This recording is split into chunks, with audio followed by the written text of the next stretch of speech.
Comment va Vatry?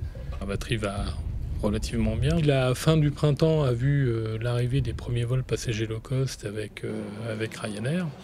Et je veux dire qu'à partir de ce moment-là, c'est quand même allé un petit peu mieux.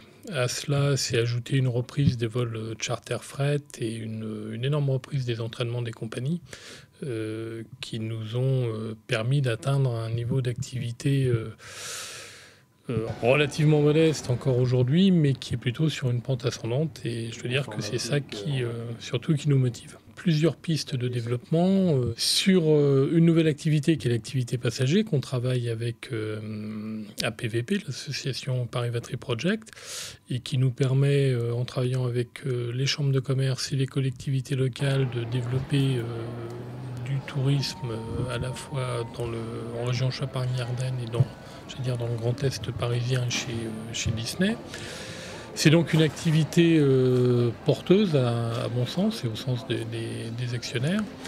Et puis ne pas négliger j'ai parlé de la reprise du charter fret, mais c'est quelque chose qu'on prospecte énormément à la fois en France, en Europe et un petit peu plus loin de nos frontières.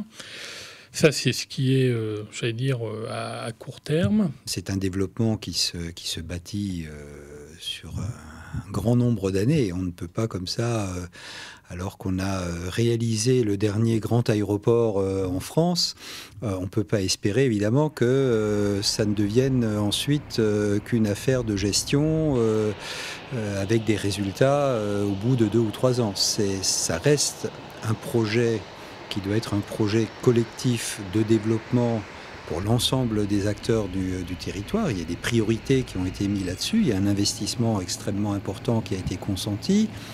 Il y a une qualité de l'outil.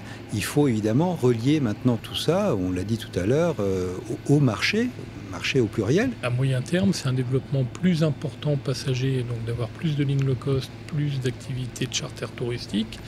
Et sur le fret, de travailler sur les marchés où il y a vraiment du potentiel à long terme. Et c'est donc les pays qui ne sont plus émergents, qui sont déjà émergés et qui ont vraiment un potentiel économique et important d'échange de marchandises, que sont à la fois la Russie d'un côté, l'Amérique du Sud et surtout tout l'Extrême-Orient, c'est-à-dire essentiellement la Chine. Invest in Orange.